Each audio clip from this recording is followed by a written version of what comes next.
Costco has high IV. It's a very high price stock. Wow, this stock is crazy high. Oh, wow. Yeah, this is the last year in Costco has been insane. You would think it was Nvidia. Looking at that stock Right? chart, it has earnings coming up just in a couple of weeks. So may not want to play it right now. Delta Airlines has very high IV, has earnings October 10th. So that's more than a month away. We could do something in Delta. Okay. And it's a low enough stock. No, I wouldn't mind just doing a strangle. 16 deltas on both sides. 107 credit. Buying power is only $434. That's about the same buying power reduction on some of the iron condors we've been doing. So that's a pretty low price play. Or about the same profit. Yeah. Yeah. And it's a much cleaner trade as far as without the long puts. I put it in for $1.08. I don't think I'm gonna get filled. But you see, mid price changed drastically when I put in my order. I didn't think I was gonna get filled there. But let's see if 105. I got in at 103. Yeah, the markets are kind of wide. Not great as far as liquidity here. Yeah, I got in at 103. The good thing about a strangle rather than an iron condor, yeah, you got a lot more risk. It's undefined risk to both sides, but they typically work out a little faster. So we'll probably be in and out of this thing within a couple of weeks, maybe 3 weeks, well before earnings, which are happening in 35 days. We'll definitely be out of that for a win or for a loss. Yeah. Can we look and see what the corn futures are doing? Yep. Matter of fact, that's one of the better ones to trade if you wanted to do some of the agriculturals. Corn and wheat are small enough where you could do some spreads.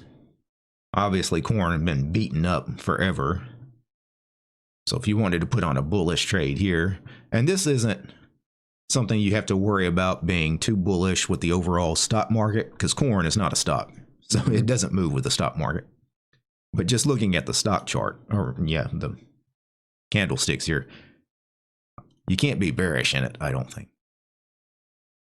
I would do a put credit spread at the 34 deltas. You risk 2 to make 1. That's the perfect credit spread. As far as, what I try to get. Not too big, not too small. If you take 50% of this thing, you'll make about 43 bucks. Heck, I'll ship it. I never trade corn. A small trade, just something makes me watch corn now. Wheat is also, I believe, a similar price product in that it's kind of small if you do spreads. Okay. And wheat, its stock chart looks very similar. But since they look similar and they do kind of move in conjunction, maybe don't do the same trade in wheat. Okay. Maybe this is where you diversify a little bit, protect yourself, and do an iron condor. Let's get right outside. Well, yeah, at 18 delta. Saving 50 cents credit on that. Let's go to the other side at the 20 delta. See what we receive. Perfect. 2 for 1. Leaning a little bullish. Well, actually, delta-wise would be leaning. No, that's perfectly delta neutral. We'll ship that just to have something on. Where do you get the multiplier from? Well, a lot of times you just have to know it. Yeah, these are $500 wide spreads, where the other ones are $250 wide spreads, so it's twice as big. The multiplier, the easiest way I know to get it on TASTYTRADE is go to Trade, which we're already on, go to Active. Okay. This is for actively trading futures, like day trading futures, scalping in and out of futures. Make sure you have one of the futures watch lists set, and this watch list is just for this here. We'll go to like the CME watch list, futures, CME. Where's, futures, CME, okay. Which are the big futures. If you sort by symbol, sort by symbol, it's already sorted by symbol. Go to, what was it? Let's check out corn. ZC. And on the side, you have notional. Okay. And you 50. say minimum tick is 25 cents. That means it always moves up and down by a quarter minimum. Okay. Notional size is 50. That means for every dollar it moves, it actually moves $50. Okay. So if I go back to ZC, which will go to this chart here, if it moves up 25 cents, that's actually a $12.50 move. Because a dollar is $50. So if you divide it by 4, then 25 cents. Every ticket moves 25 cents. It's moving up and down $12.50. If that makes sense. So every tick is $12.50. Yeah, every 25-cent tick is $12.50. Don't understand that yet, but I will. Basically, if this was like a normal stock, it's a $410 stock, meaning every dollar it moves a dollar. Okay. Just like a stock. A stock moves up and down a dollar, it moves up and down a dollar. But the futures, they have the multiplier. So every dollar corn moves up and down, it's moving by $50. Okay. So really, instead of $410 for the share price, if you will, it's really times 50. This is really a $20,000 stock, if you were thinking of it in that terms. Good heavens. Yeah. Because it's 50 times the actual size of what this number is. Actually, you'd kind of like it. I've got a question. Okay, so I know you've been doing options for a long time now, about a decade, but who taught you all this stuff, or did you just learn it? Did you have a mentor? A lot of it a lot of it I learned from watching TASTYTRADE. Because I started watching them, essentially right after they started broadcasting, which was like 2011, 2012. Yeah. Probably the first year or two after they got started, I discovered them. So, obviously they have a certain style of trading, especially Tom and Tony. All they do is strangles, and I'm not crazy on strangles. Like, I trade them, but that's not my favorite thing to do. Yeah, they do love their strangles, don't they? So a lot of the things I do, it was trial and error. I had to see what worked. For me, I started with trying to trade some of their strangle strategies and things like that. And I realized, man, this is kind of weird. For one thing, it was very weird when you first start, because if you're coming from stocks or Forex or futures, it's very different because a strangle is not directional in any way. So it's kind of weird. Like, how in the hell do I win on this trade? Because I can't have the stock go up. I can't have the stock go down, but the stock is going to move. So, like, what's the point? It takes a long time to wrap your head around the idea of theta and vega, especially vega. The whole idea of volatility and how you profit from that. It's always kind of weird at first. So eventually I realized, man, I don't quite understand strangles. Watching hundreds of hours of TASTYTRADE, and I still don't know what half the shit these guys are talking about, Yeah. So, and then I was like, you know what? I'm going to make my life a little easier, because I understand just single leg strategies, like long calls, long puts, short calls, short puts. I just started selling puts. And you know what? That was so much easier to understand. Also, I just love the fact that when you sell a put, you get the move in the right direction, in your direction. Yeah. You're in and out of the trade very quickly. That made much more sense to me. That was much more like trading stocks, because I could understand, I could wrap my head around that. And then I realized that just putting on short puts all the time, obviously, is not a very safe thing to do. Yeah. And that's when you start tweaking things. You still, put on a lot of those short puts, but now you got to hedge against them. Now you put on the occasional bearish trade or the occasional neutral trade. You know what I've noticed through my journey so far is that everybody on YouTube, other than you, that has all these gurus that talk about how safe doing the cash secured puts and all of this is, and like it's really a lot more to it than what these people.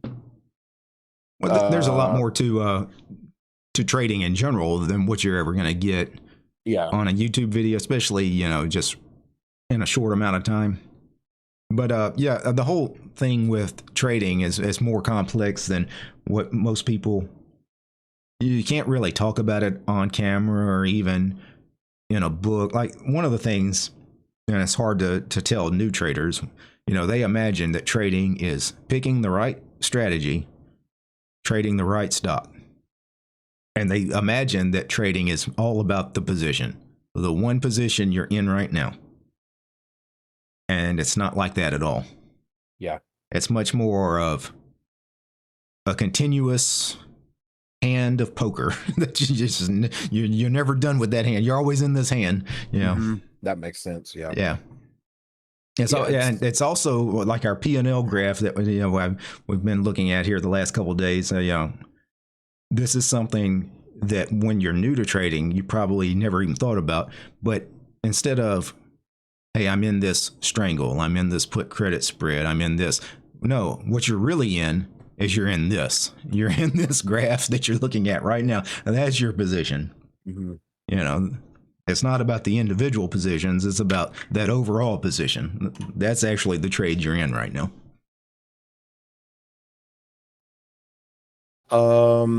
What about my ASTS?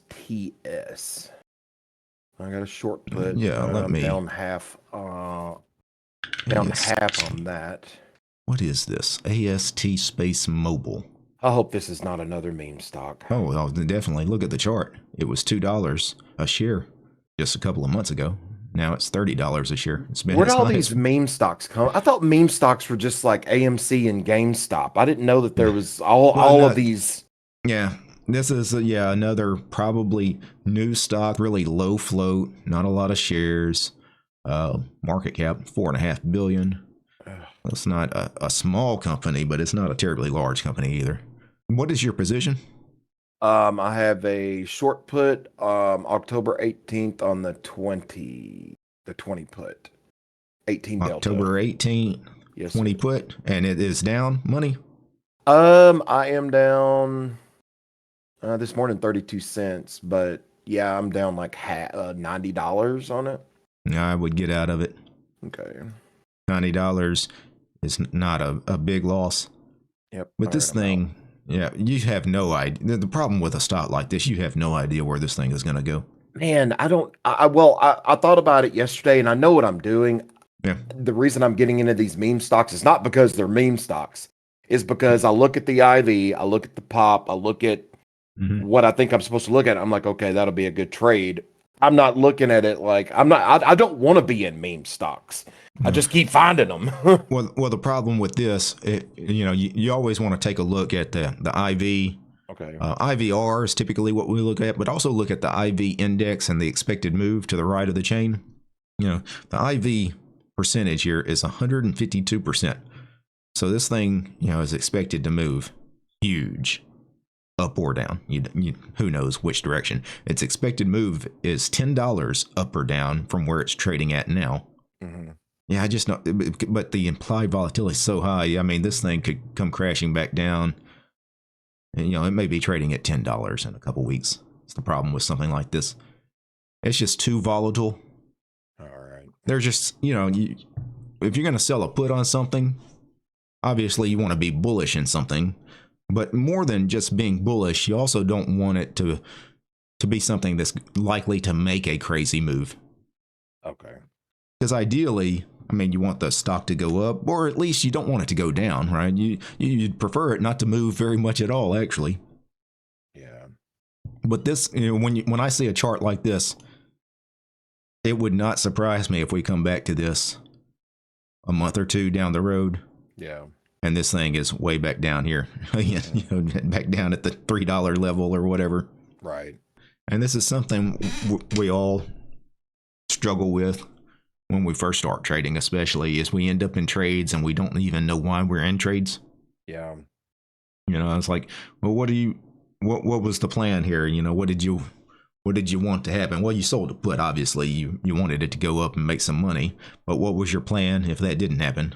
What was your plan if the stock went down 30, 40, 50%, which is very realistic when you look at a stock chart. Yeah. Like you got to consider that possibility. I remember where I got this stock from now. Mm-hmm.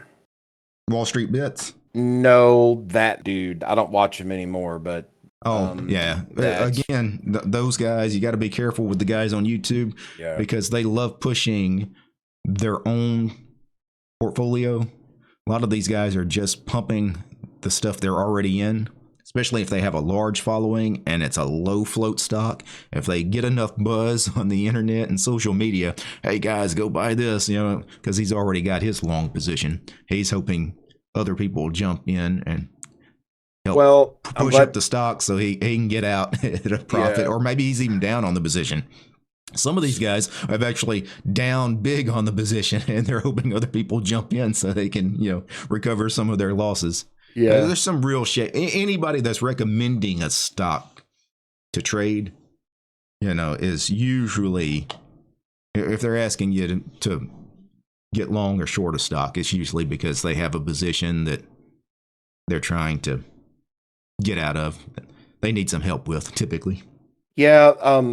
My friend messaged me yesterday, and she was wanting to know if you do strangles, and I said yes. In fact, we actually did one today, and she said that she joined Discord and had been he's one of the other ones on there. Every day he's got a new stock that's about to explode and do this now. You know how they put on the clip on the thumbnails, do this now. Yeah. And she just goes from each one of them, and I'm just like, you know what? Why don't you just join Derek and actually get one-on-one time and actually learn? And what you just said there explains it all to me. Like now it really locked in what you just said. Yeah. Every day they've got these stocks, and it kind of makes sense because that ASTS right there, I got Mm-hmm. that one from whatever his name was. And every stock that he recommends, I've looked, there's no liquidity, Right. and they're meme stocks. He does not trade anything professional. I call you a professional trader because, like, you really do.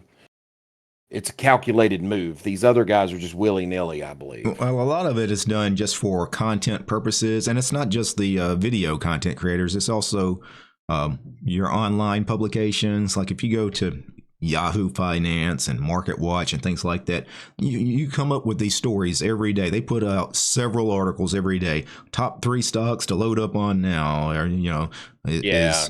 is Nvidia buy or sell right now, or buy this stock right now and it'll be 3 times its price in a year. They've always got these catchy clickbait titles because they have to feed people content, right? It's part of their job, so they're always recommending buys and sells, especially buys, because they know most people want to be long, so they're constantly out there telling you to go buy stuff.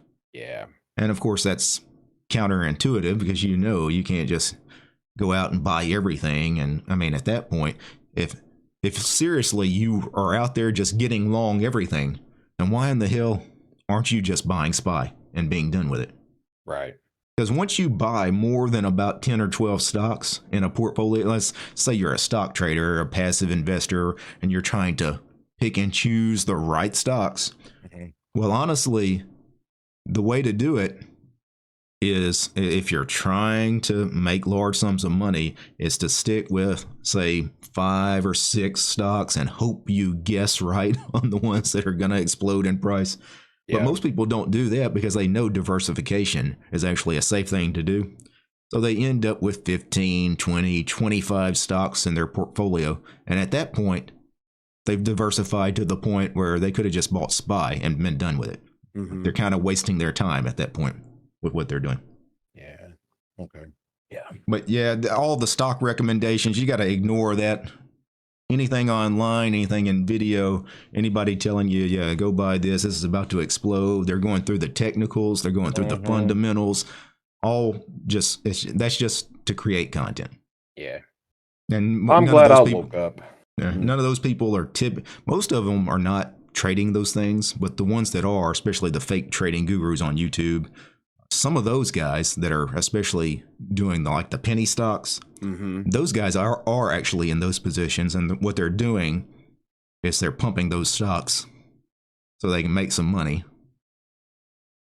They want to sucker all their viewers into it. That's exactly what, to because pump the stock. Yeah, I never see their, if you get bored and you want to check these guys out, anytime I've ever watched them, I've never see their portfolio. Ever. No, because if they're pumping a stock, it would be bad for them to also tell you, hey, I'm already in this. Or what's even worse is some of them are taking the other side of your trades, which obviously would look bad. It's like, hey, go buy this or go sell this, but you go and look at their position and it's like, well, you're on the other end of the trade. Well, what's going on?